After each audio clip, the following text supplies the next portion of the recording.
Commander Jake Sullivan stared at the screen in his office aboard the Mars Defense Station. The red warning light blinked over and over. Someone was trying to send them a message from deep space. Jake had been in charge of this station for 5 years, and he had never seen anything like this before. The signal was strange. It came from the direction of the galactic center, far beyond human space. Jake pressed the button to accept the transmission. Static filled the room, then slowly. A voice came through the speakers. "This is Chancellor Zethara of the Galactic Council," the voice said. It sounded like crystal bells ringing in the wind. "We send this message to the humans of Earth. We need your help." Jake nearly fell out of his chair. The Galactic Council was asking humans for help. The same council that had called humans monsters 50 years ago. The same aliens who said humans were too violent to join civilized space. Captain Lisa Rodriguez rushed into Jake's office. She was his best intelligence officer, and she looked worried. "Commander, we're getting similar messages from 12 other stations. They're all the same. The aliens want to talk." Jake rubbed his forehead. This made no sense. The last time humans had contact with the Galactic Council, it ended badly. The aliens had witnessed human soldiers fighting in the Centauri Wars. They saw how humans used fire and explosions to win battles. The aliens called it barbaric. They said humans were too dangerous to be allowed near peaceful worlds. "Get me Admiral Morrison on Earth," Jake said. "She needs to know about this right away." While Lisa set up the connection, Jake listened to the alien message again. Chancellor Zethara's voice was shaking. He had heard fear before, in the voices of soldiers before battle. This alien was terrified. "We face an enemy we cannot defeat," the message continued. "The Devourers have returned from the dark space between galaxies. They consume everything. Our fleets are destroyed. Our worlds are dying. Please, we know you have reason to hate us, but we are asking for mercy." The connection to Earth came through. Admiral Kate Morrison appeared on the screen. She was a tough woman with gray hair and sharp eyes. She had fought in more battles than most humans could count. "I'm guessing you got the same message we did," Morrison said. "Half the human colonies are buzzing about it. The aliens want our help." "Yes, ma'am," Jake replied. "Do we know anything about these Devourers they mentioned?" Morrison's face grew dark. "We've been digging through old alien databases that we captured years ago. The Devourers are ancient creatures. They're not like normal aliens. They're something else entirely. Living ships that eat planets." Jake felt cold. "Eat planets?" "That's what the records say. They come from the void between galaxies. Every few million years they wake up and consume everything in their path. Then they go back to sleep. The aliens call it the Great Harvest." Lisa looked up from her computer. "Commander, I'm getting more details from the alien transmission. They say the Devourers have already destroyed 3 entire spiral arms in nearby galaxies. Billions of worlds are gone." Jake tried to imagine such destruction. Whole civilizations wiped out, stars going dark. It was too big to understand. "The aliens tried to fight them," Morrison continued. "Their peaceful ways don't work against something like this. The Devourers don't negotiate. They don't take prisoners. They just consume everything and move on. So why come to us?" Jake asked. "They called us monsters." Morrison smiled, but it wasn't a happy smile. "Because sometimes you need monsters to fight monsters. The aliens are finally learning what we've always known. Sometimes violence is the only answer." Jake thought about human history. Humans had always been fighters. Even before they reached space, they fought wars on Earth. When they spread to other planets, they brought their weapons with them. Other species saw this and were afraid. But humans didn't fight because they were evil. They fought to protect what they loved. They fought to survive. They fought because sometimes fighting was the only way to keep living. "What are your orders, Admiral?" Jake asked. Morrison was quiet for a moment. "I'm calling an emergency meeting of the War Council. Every fleet commander, every general, every person who has ever led humans in battle. We need to decide if we help the aliens who rejected us.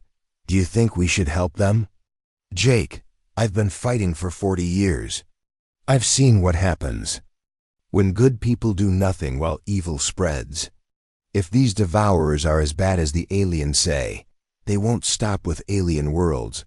Eventually they'll come for us too." Lisa finished decoding more of the alien message. "Commander, there's more. The aliens are offering us things. Technology, resources, territory. They're even offering seats on the Galactic Council." Jake laughed. "Now they want us on their council. 50 years too late for that." "Maybe," Morrison said from the screen. "But it's not about what they want anymore. It's about what's right. If we can save billions of lives, don't we have a duty to try?" Jake understood. This wasn't about revenge or making the aliens pay for how they treated humans. This was about doing what humans had always done when facing impossible odds. They fought back. "I'll prepare the Mars Defense Fleet," Jake said. "When do we leave?" "Soon," Morrison replied. "I'm sending Captain Ben Hayes with the First Response Fleet. The flagship Retribution is already being loaded with our best weapons.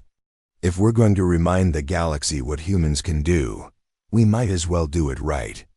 After Morrison ended the call, Jake stood at the window of his office. He could see Mars below, red and dusty. Human cities dotted the surface, connected by roads and transport tubes. Children played in the domed parks. Families lived normal lives. All of that was in danger now. The aliens had tried to keep humans away from the galaxy because they were afraid of human violence. But now that same violence might be the only thing that could save everyone. Lisa came to stand beside him. "Do you think we can win against these devourers?" Jake thought about it. Humans had faced impossible odds before. They had survived ice ages and plagues and wars. They had reached for the stars when everyone said it was impossible. They had built cities on dead worlds and made them live again. "I don't know if we can win," Jake said. "But I know we'll fight. That's what humans do, we fight." The next few days passed quickly. Human fleets from across the solar system gathered at Mars. The Retribution arrived with Captain Ben Hayes commanding. Hayes was younger than Jake, but he had fought in the Outer Colony Wars. He knew how to lead humans in battle. "The Admiral wants us to reach the Alien Council Station in 2 weeks, Hayes told Jake. "We're taking the fast route through hyperspace. No stops, no delays." Jake watched the human ships prepare to leave. They were beautiful and terrible at the same time. Built for war, designed to carry death across the stars. The aliens had once called these ships the tools of barbarians. Maybe they were right. But sometimes barbarians were exactly what the universe needed. The fleet jumped to hyperspace, leaving trails of light behind them. Jake remained on Mars, but he knew what would happen next. The galaxy had asked for help, and humanity's war god was finally answering the call. The stars themselves would tremble before human fury was unleashed. General Rick Foster stepped off his transport ship and onto the Galactic Council Station. The place was huge, bigger than most human cities. Crystal walls stretched up into the darkness, glowing with soft blue light.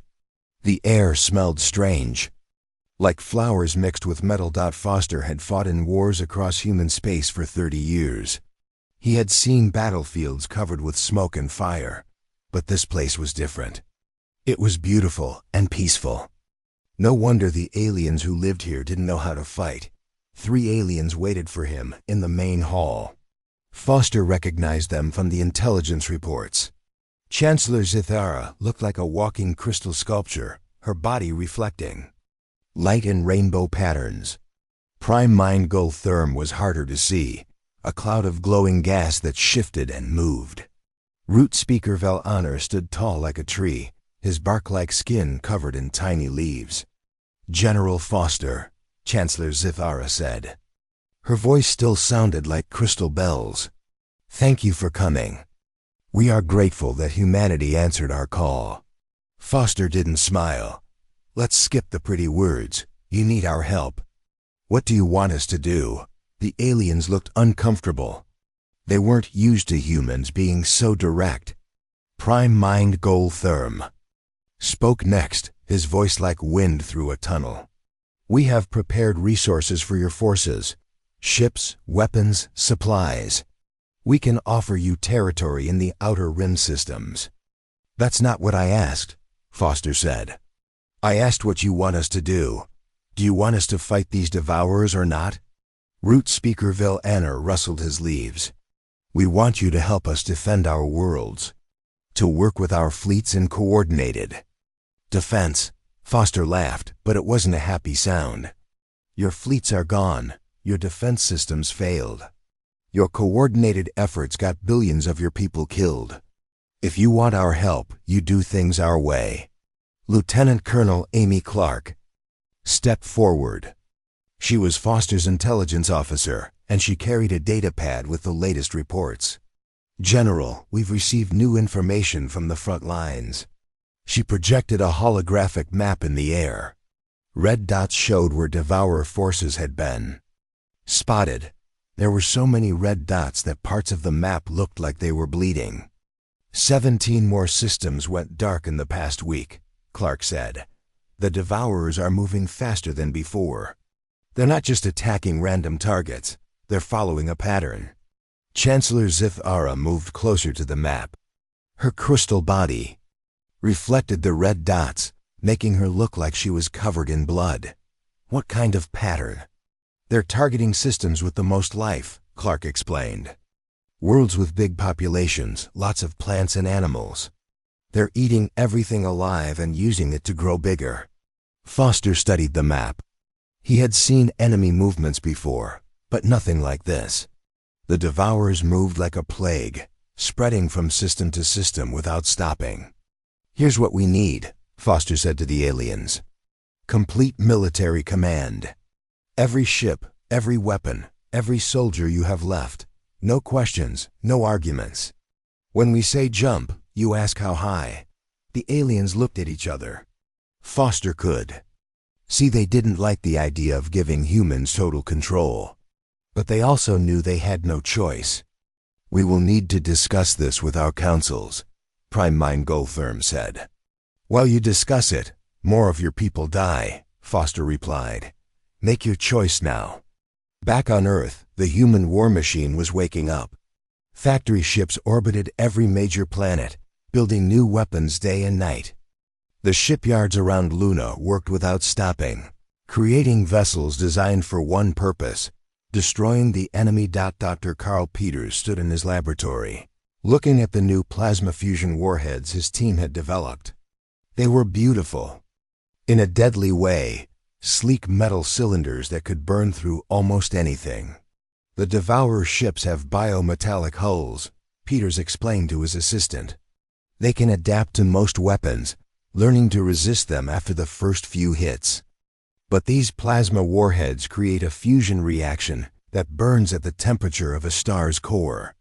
Nothing can adapt to that kind of heat." Engineer Maya Johnson was working on something even more impressive. The new Hellfire-class destroyers were unlike anything humans had built before. They sacrificed armor and comfort for pure firepower. Each ship carried enough weapons to level a small moon. "The aliens build ships to last for centuries," Johnson told her team. "They make them comfortable, efficient, pretty to look at. We're building ships to kill things. They don't need to be pretty."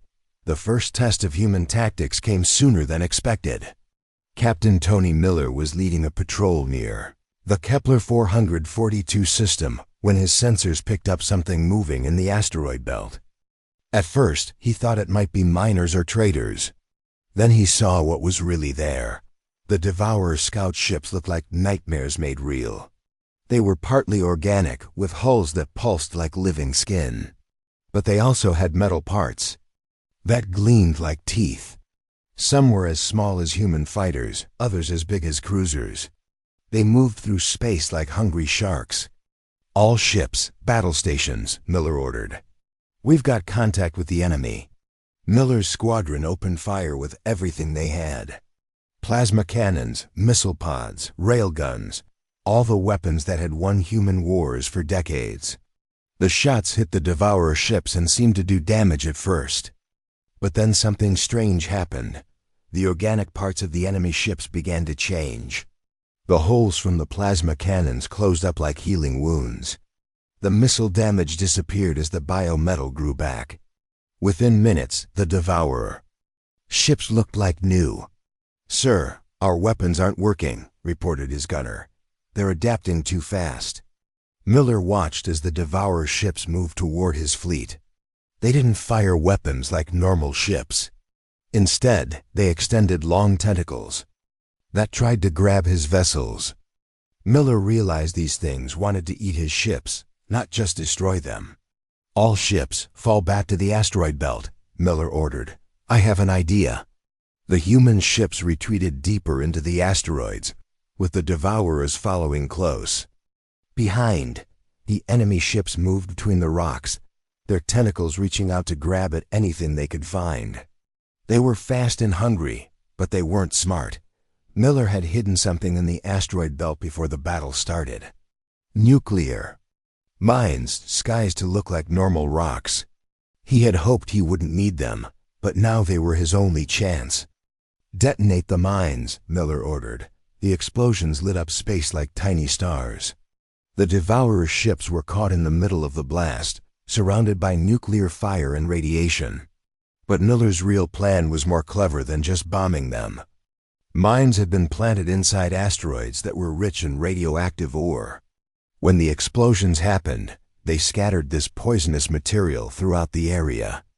The Devourer ships, driven by their hunger, immediately began trying to eat the radioactive debris. For the first time since the war began, the monsters made a mistake. They consumed the radioactive material, and it poisoned them from the inside. Their biometal hulls began to break down. Their organic parts started to rot. The mighty Devourers, who could adapt to any weapon, couldn't adapt to their own hunger. The surviving enemy ships retreated, fleeing back toward deep space. Miller's squadron had won the first human victory against the Devourers. News of the battle spread through human space faster than light. On every world, in every city, people celebrated. The monsters could be beaten. The Devourers weren't unstoppable after all. Recruitment centers across human territory were flooded with volunteers. Young men and women who had never thought about military service suddenly wanted to join the fight. Older veterans came out of retirement, ready to serve again. On Mars, Commander Jake Sullivan received a message from Admiral Morrison.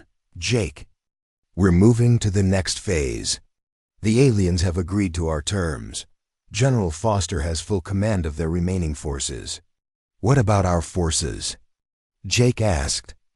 "Every ship, every soldier, every weapon we have," Morrison replied. "We're going to show the galaxy what happens when you wake up humanity's war god." Jake looked out at the stars. Somewhere out there, the Devourers were preparing for their next attack, but they had made one mistake. They had threatened human worlds. They had awakened something that should have been left sleeping. The galaxy was about to learn why humans had earned their reputation as the most dangerous warriors in known space. The war god was awake, and he was angry. Admiral Pete Richardson stood on the bridge of his flagship Warhammer, watching the largest fleet in human history prepare for battle. Ships stretched out in every direction, as far as his eyes could see. Human destroyers flew alongside alien crystal ships. Nebulan cloud vessels drifted next to Verdani biocruisers. For the first time in galactic history, former enemies were working together. Colonel Diana Cross walked up to Richardson with a datapad in her hands. She had been developing new battle plans for fighting the Devourers, and her ideas were changing how everyone thought about space combat. "Admiral, the joint training exercises are complete," Cross reported. "The alien crews are learning our tactics faster than expected. The Zephyrians especially seem to understand aggressive maneuvering." Richardson nodded. The crystal-based aliens had surprised everyone. Despite their peaceful nature, they were excellent at war once they learned how to fight. Their ships could change direction instantly, making them perfect for hit-and-run attacks. "What about the Nebulans?" Richardson asked. "Their stealth technology is incredible," Cross said. "When they wrap their cloud ships around our vessels, we become almost invisible to Devourer sensors. They can't eat what they can't find." The Verdani had contributed something different, but equally valuable. Their plant-based technology could grow and repair damaged ships in hours instead of weeks. Human vessels that should have been scrapped were back in fighting condition within days. Captain Steve Adams commanded the assault fleet's advance guard. His ship, the Thunderbolt, led a mixed squadron of human and alien vessels toward their target, a Devourer hive world in the Sigma Draconis system. The planet below them was no longer recognizable as a world. The Devourers had transformed it into something alive and terrible. The surface crawled with organic structures that pulsed like a heartbeat. Massive tentacles reached up from the planet's core, launching new Devourer ships into space like seeds from a deadly plant. "My God," whispered Adams' communications officer. "The whole planet is alive." Adams studied the tactical display. "Intelligence." Reports said this hive world could produce 1,000 new Devourer ships every day. If they didn't destroy it, the enemy would have an endless supply of reinforcements. "All ships, this is Adams," he broadcast to the joint fleet. "Remember the plan. Human ships draw their attention. Alien vessels use stealth to get close. When you see the signal, everyone hits them at once." The battle began when Adams led his human ships in a direct assault on the planet's outer defenses. Devourer ships rose from the surface like angry wasps, their biometal hulls gleaming in the system's red sun. They outnumbered the human ships 10-1, but the humans weren't trying to win this fight. They were trying to distract the enemy. While the Devourers focused on the human attack, Nebulan stealth ships moved closer to the planet. Wrapped in their concealing clouds, Zephyrian crystal ships prepared for precision strikes. Commander Helen Parker was aboard one of the stealth ships, leading a team of cyber warfare specialists. She had discovered something important about the Devourers during previous battles. They were all connected by some kind of shared mind. "Chief Martinez, are you ready with the virus programs?" Parker asked her top computer expert, Chief Warrant. Officer Rob Martinez looked up from his console. "Ready, Commander. If these things really share thoughts like we think they do, this virus should spread through their entire network." Parker watched as her ship moved closer to the hive world. The planet's surface was covered with neural pathways that glowed with bioelectric energy. It looked like a giant brain made of living rock and metal. "Deploy the virus," Parker ordered. Martinez launched a cluster of cyber warfare pods toward the planet. They looked like normal missiles, but inside each one was a computer program designed to attack the Devourer's neural links. When the pods hit the planet's surface, they released the digital poison into the hive mind network. At first, nothing seemed to happen. Then the Devourer ships in space began to slow down. Their perfect coordination started to break apart. Some ships turned toward their own allies, confused about who was friend and who was enemy. "It's working," Martinez reported. "Their network is fragmenting. They're losing contact with each other." Captain Adams saw his chance. The Devourer ships were no longer working together. Some had stopped moving entirely, while others attacked anything that came near them. "All ships, execute final phase," Adams ordered.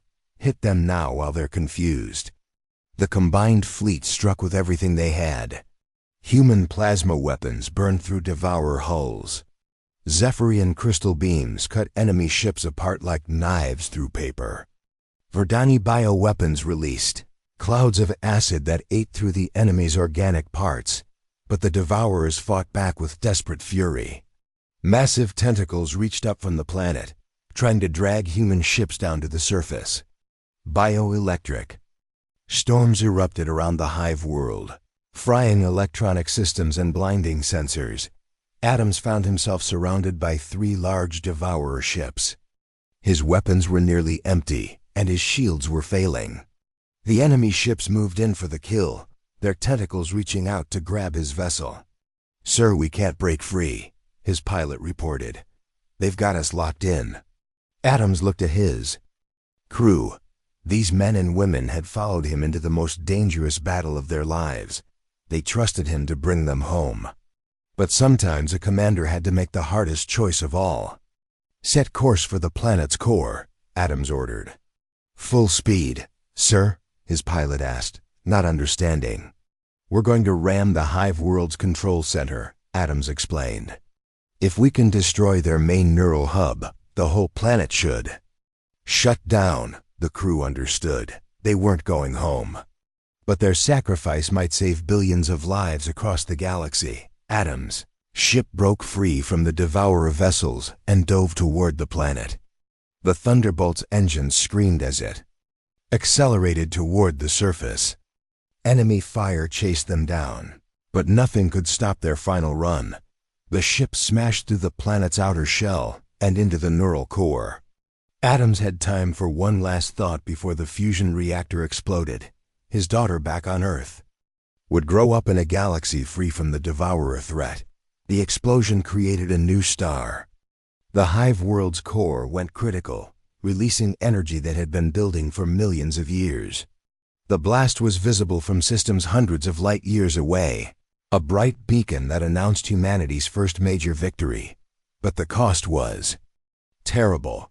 Half the joint fleet was destroyed in the battle. Thousands of humans and aliens died fighting side by side. The survivors limped back to their bases, carrying news of both victory and loss. When word of the battle reached Earth, something unexpected happened. The galaxy's younger species began volunteering to serve in human-led forces. They had seen what coordinated aggression could accomplish when properly directed. They wanted to learn how to fight like humans. On the Zephyrian homeworld, Crystal, beings who had never held weapons began training with human Marines. Young Nebulans practiced aggressive flying maneuvers that their elders said were too dangerous. Verdani saplings grew themselves into new shapes designed for war instead of peace. Admiral Richardson received reports from across the galaxy. Devourers were retreating from several systems, pulling back toward the galactic core. But intelligence suggested they were massing for something big. "They're learning from us," Colonel Cross told Richardson. "Just like we learned from them. The next battle is going to be even harder." Richardson looked at the tactical display showing Devourer movements. The enemy was concentrating their forces, preparing for a final confrontation. But they had made one mistake. They had given humanity time to turn the galaxy's peaceful species into warriors. "Let them come," Richardson said. "We've taught the galaxy how to fight. Now let's show them how to win." In the depths of space, both sides prepared for the war's final phase. The galaxy had chosen its side, and humanity's war god was gathering his army. Fleet Admiral Jack Thompson sat in the war room aboard the massive command ship Atlas, staring at the holographic map that showed the galaxy's current state. Red zones marked Devourer territory, blue showed human and allied space, and yellow indicated contested systems. The map looked like an infection spreading toward the galactic core. "The enemy is massing here." Colonel Diana Cross pointed to a cluster of red dots near the galaxy's center. "Our scouts report the largest Devourer fleet in recorded history. They're not just planning another harvest. They want to consume everything." Thompson had commanded fleets for 20 years, but he had never faced anything like this. The Devourers weren't just gathering ships. They were bringing creatures the size of moons. Bioweapons that defied understanding. Dr. Susan Walsh entered the room carrying a datapad with her latest research. She led the team studying captured Devourer technology, and her discoveries had been disturbing everyone who heard them. "Admiral, I need to share what we've learned about the Devourers," Walsh said. "It's not good news." Thompson gestured for her to continue. Walsh activated a holographic display, showing the galaxy's spiral arms across millions of years of history. "The Devourers aren't just predators," Walsh explained. "They're gardeners. Every few million years, they harvest older civilizations to make room for new ones to grow. This cycle has repeated countless times. We found evidence of dozens of previous galactic civilizations that were consumed and forgotten." The room fell. Silent, Colonel Cross was the first to speak. "You're saying this is natural? That the universe is supposed to work this way?" "According to their programming, yes," Walsh replied. "The Devourers believe they're maintaining cosmic balance. They consume advanced civilizations before they can spread too far, then wait for new species to evolve and fill the empty space." "Admiral." Mike Torres, Thompson's second-in-command, looked troubled.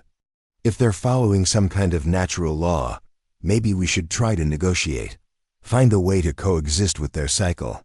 General Carol King, who had arrived from Earth that morning, slammed her fist on the table. "Negotiate with creatures that want to eat our children? They've already consumed billions of innocent people. There's nothing to negotiate." The argument that followed split the human command. Some officers believed the Devourers might be reasoned with if humanity could prove they deserved to survive. Others insisted that any cosmic cycle requiring the death of civilizations needed to be broken. Thompson listened to both sides, but his mind was already made up. He had seen too many dead worlds, too many empty systems where thriving civilizations once existed. If the universe demanded such sacrifice, then the universe was wrong. Captain Drew Bailey stood at the edge of the argument, waiting for his chance to speak. He had just returned from the most dangerous reconnaissance mission in human history, a stealth run to the galactic core itself. "Admiral," Bailey said quietly, "I've seen what they're really planning." The room fell silent. Bailey activated his mission recordings, showing images that made everyone present feel cold with fear. The Devourer fleet wasn't just large, it was incomprehensible. Millions of bioships surrounded the galactic core like a living cloud. Some of the creatures were bigger than Earth's moon, their organic hulls pulsing with bioelectric energy. At the center of the fleet was something that barely fit on the screen, a command creature the size of a small planet. "They're not planning a normal harvest," Bailey reported. "Intelligence analysis suggests they want to consume the entire galaxy in one massive feeding. Every star, every planet, every trace of life. Then they'll move to the next galaxy and do it again." Dr. Walsh studied the images with growing horror. "This isn't part of their usual cycle. Something has changed. They're not maintaining balance anymore. They're trying to consume everything." Thompson realized what this meant. The Devourers had evolved beyond their original purpose. They were no longer cosmic gardeners. They had become a universal plague that would spread from galaxy to galaxy until nothing was left. "How long do we have?" Thompson asked. Bailey checked his data. "Based on their movement patterns, they'll reach the populated systems in 6 months. After that, it's over." Across human space, the greatest mobilization in history began. Every shipyard worked day and night building new vessels. Every factory produced weapons and ammunition. Every human world contributed soldiers to the cause. On Earth, an old woman named Ellen Wright walked into a military recruitment center. She was 75 years old and had fought in the Mars colony wars decades earlier. The young recruiter looked confused. "Ma'am, I think there's been a mistake," the recruiter said politely. "We're looking for pilots and soldiers." Ellen smiled and handed him her old military records. Son, I was flying combat missions before you were born. If this is humanity's final battle, I'm not sitting it out. Within days, recruitment centers across human territory were flooded with similar cases. Veterans who had retired years ago came back to serve. Grandparents, factory workers, teachers, and farmers, everyone wanted to contribute to the fight. The human war machine had evolved beyond military necessity into something approaching spiritual fervor. This wasn't just about survival anymore. It was about proving that consciousness and free will were worth defending against cosmic determinism. Captain Bailey prepared for another reconnaissance mission, this time leading a small fleet to probe the edges of Devourer space. As his ship jumped to hyperspace, he received an unexpected transmission from deep space. The signal was old, transmitted on frequencies that hadn't been used for millions of years. The voice that came through the speakers was unlike anything human ears had ever heard, ancient beyond measure, tired but somehow hopeful. "This is Keeper Zarathul of the First Civilization," the voice said. "We have been waiting in the spaces between realities for a species capable of breaking the harvest cycle. We have been waiting for you." Bailey's crew looked at each other in amazement. The First Civilization was a legend, the galaxy's original spacefaring race that supposedly died out eons ago. But they weren't dead, they had been hiding. "Humanity of Earth," the ancient voice continued. "We offer you weapons that transcend normal physics, tools that can turn the Devourer's own nature against them. But these weapons require a price that only your species seems willing to pay." Back on the Atlas, Thompson received Bailey's report about the First Civilization's contact.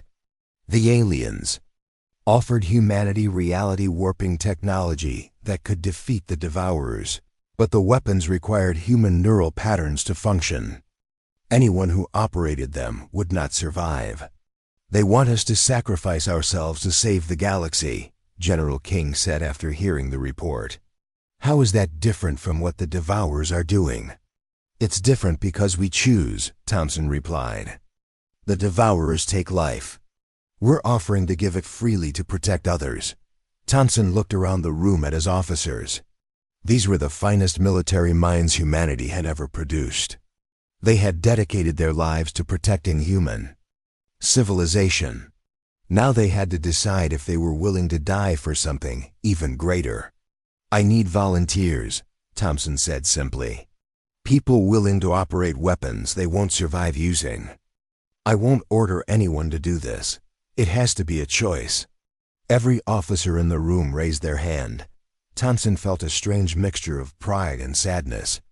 This was what made humanity special, not their technology or their tactics, but their willingness to sacrifice everything for others. The galaxy had called humans monsters, but monsters didn't give their lives to save strangers. "Contact the First Civilization," Thompson ordered. "Tell them we accept their offer. Humanity is ready to pay whatever price is necessary." As the preparations for the final battle began, Thompson looked out at the stars one last time. Somewhere out there, the Devourers were coming with their overwhelming numbers and cosmic hunger. But they were about to learn something about humans that the peaceful aliens had never understood. When humans fought for something they believed in, they became truly dangerous. Not because they enjoyed violence, but because they were willing to become monsters so others could remain free. Fleet Admiral Jack Thompson stood on the bridge of the Atlas as the largest human armada ever assembled moved toward the galactic core. 10,000 ships from every human world flew in perfect formation. Alongside them were alien vessels, Zephyrian crystal ships, Nebulan cloud wraiths, and Verdani biocruisers. The galaxy's children were united for the first time in history. The space around the galactic core burned with the light of dying stars. The Devourers had consumed dozens of systems to fuel their final attack, turning their victims into energy for the massive fleet waiting ahead. Thompson could see them on the long-range sensors, millions of bioships surrounding creatures. Too large to comprehend, Keeper Zaratho appeared as a hologram on the bridge. The ancient being looked tired, as if carrying the weight of millions of years. In her hands were the reality-warping weapons that could defeat the Devourers. "Admiral Thompson," Zarathul said, "these weapons will rewrite the laws of physics in local space. They can erase the Devourers from existence across multiple timelines. But the human operating each device will not survive the process."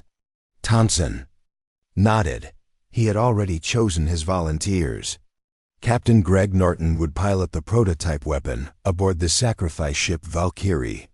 He was a good man with a wife and 2 children back on Earth, but he had volunteered anyway, knowing the cost. "How many weapons do we have?" Thompson asked.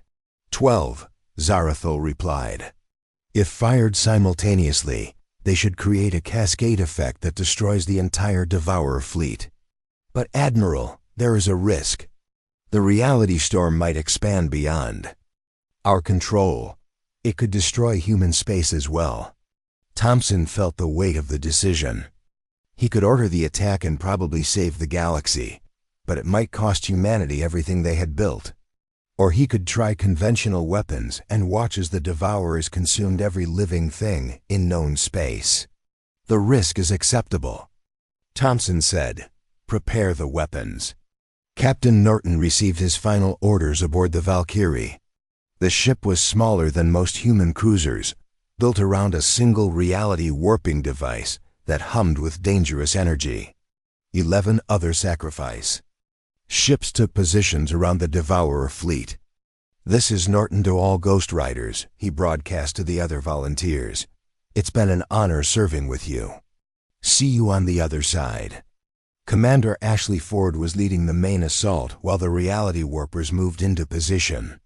Her job was to find and destroy the Devourer Command Nexus, the planet-sized creature that controlled the entire fleet.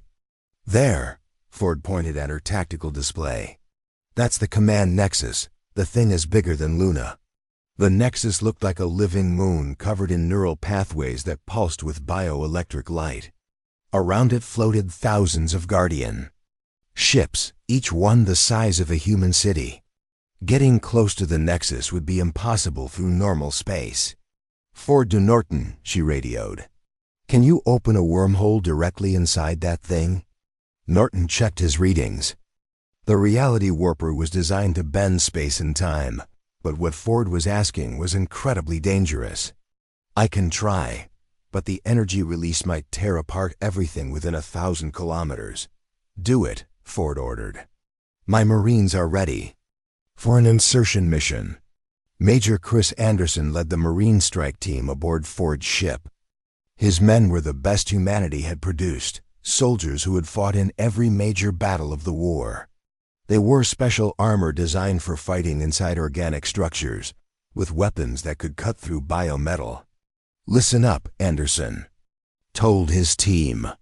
"We're going inside that thing's nervous system.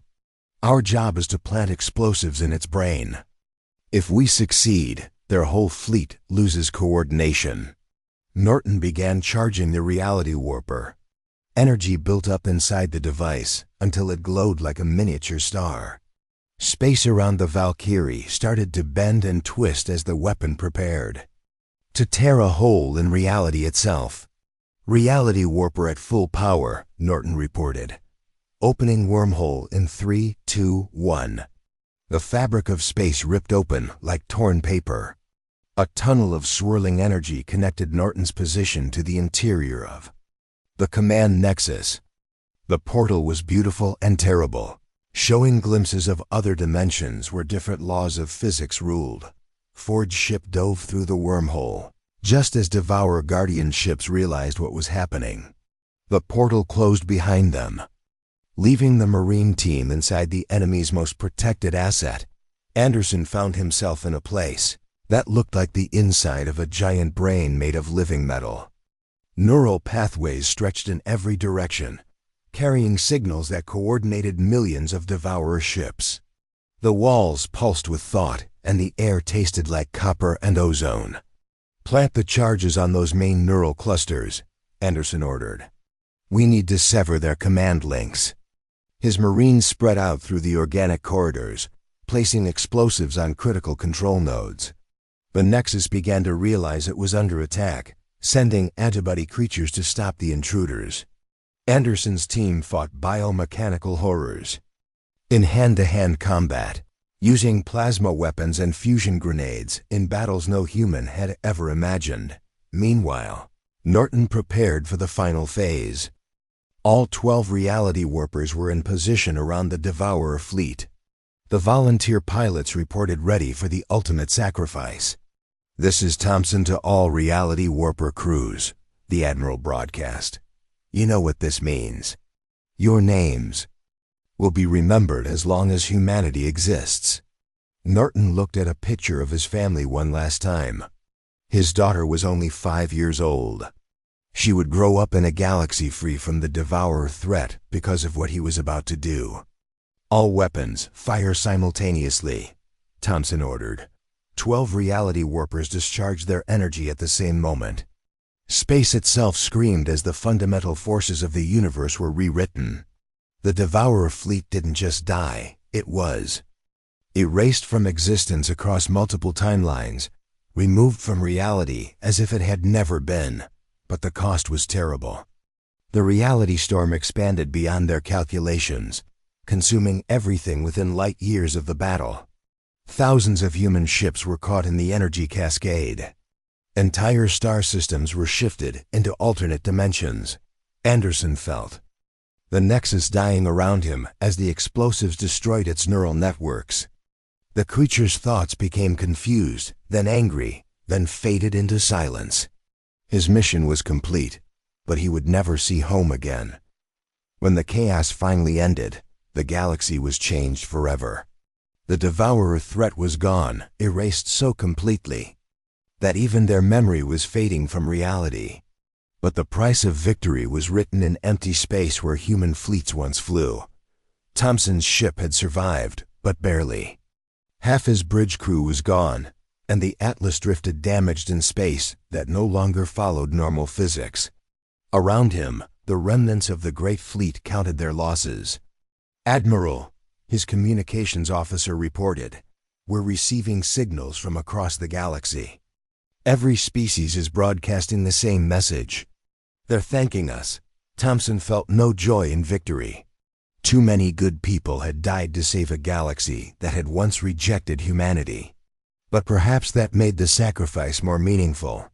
Humans hadn't fought for gratitude or recognition. They had fought because it was right. Years later, monuments were built on every world to honor the human sacrifice.